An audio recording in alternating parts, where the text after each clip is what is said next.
تبكي على الدنيا وقد علمت أن السعادة فيها ترك ما فيها.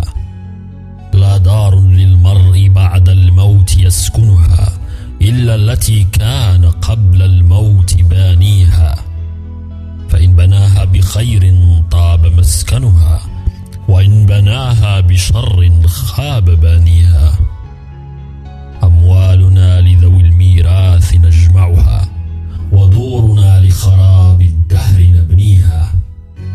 أين الملوك التي كانت مسلطنة حتى سقاها بكأس الموت ساقيها؟ فكم مدائن في الآفاق قد بنيت أمست خرابا وأفنى الموت أهاليها. لا تركنن إلى الدنيا وما فيها، فالموت لا شك يفنينا ويفنيها.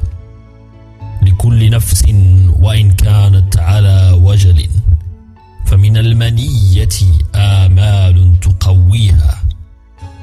المرء يبسطها والدهر يقبضها، والنفس تنشرها والموت يطويها.